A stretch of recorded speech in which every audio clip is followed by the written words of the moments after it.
So the proposed budget for FY 2021 was issued to the City Council by its deadline yesterday. The proposed budget, according to Financial Service Director Mary Sahadi, stated the proposed general fund budget is $287 million. Um, Her quote is, "We chose to leave within the budget the amount of revenue initially estimated in March prior to COVID-19. So these are the figures that they assumed we would have projected income before this happened. They left that figure in. They didn't make any changes. Um, Interesting. The state aid reflects in the budget is the amount presented by the governor's budget, which is, they usually use the governor's numbers. But again, this is before this all happened. She states there are so many uncertainties at this time, it would be unfair to anyone having estimated those numbers of what the shortfall might be. So you don't know what the shortfall will be, but yet Washington has already said that they are not giving the governors what they think they're getting. They're not bailing out states for physical mismanagement and so on. They are supposed to give you a portion of what you spent or lost as a result of COVID-19. We know that Mitch McConnell, who is the big dog on the Republican House side, Senate side, has already stated publicly on numerous occasions that he is not going to let any bill pass that has bailout money for states. We also know, if you just look at where grants are going, where all this PPE equipment went, if you go back and you look at them, the red states, the states that follow Trump's advisories, support him, received more financial aid and received PPE equipment before blue states. You had red states that did not have the amount of need as some blue states, but yet they got it first. And you know what? I'm not blaming the Republican Party, because if that was Democrats, they'd be doing the same thing. They take care of their party. So where does that leave you and I? Me, I'm unenrolled, so I guess I don't fit anywhere. I'm in a blue state, so I get my ass whipped along with you because of what our political leaders do, okay? This budget is really, really concerning. First of all, he didn't have to put a budget out. They already said that because of this, you could have a stay and put the budget out later when you knew your numbers better. That's what should have happened. The numbers that I'm receiving from Mary Sahadi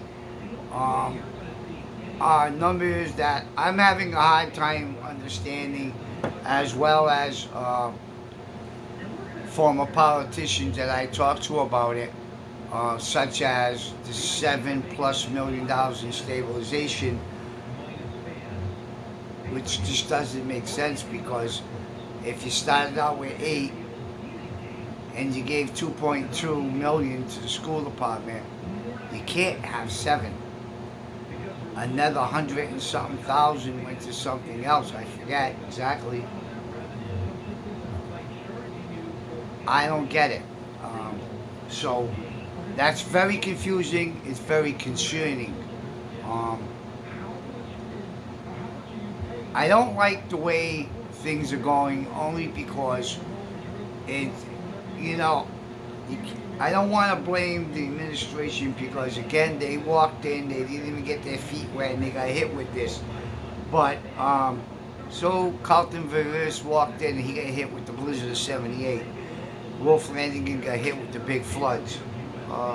Ed Lambert had issues. I mean, you have to be a leader and take charge. I think I'm a little concerned with this layback attitude and this attitude that let's wait and see.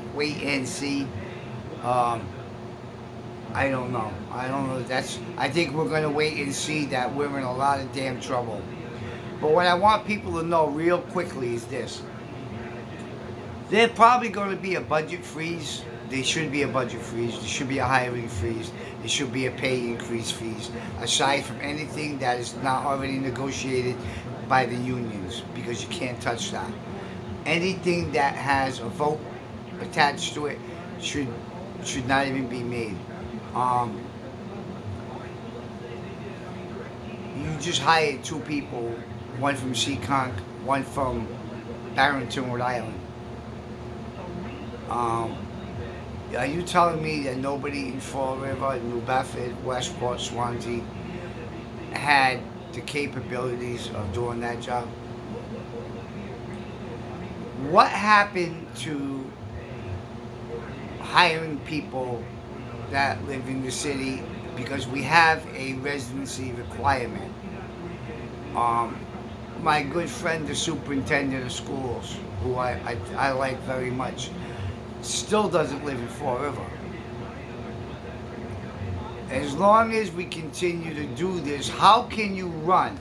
Here's the thing. How can you run a campaign talking about change, talking about following the ordinances, talking about following the guidelines, talking about being totally transparent, when you come into office and you keep many of the things in place that are wrong? You continue to hire friends of friends, friends and supporters of your campaign that live outside of town, and you don't require residency requirement. You don't force those people who are already working here for years, not 4 years, for years, that still live out of state and out of town. You don't require them. So how can you speak out your mouth one thing and your actions say totally different? I guess that's why they call it politics. And I guess why we are the suckers who continue to believe them and vote for them. Well, folks, it's nice outside. I'm going out on the deck with the dog and try not to stress out any more than I already am. Got my ears lowered a little bit. I don't know. Things don't look good.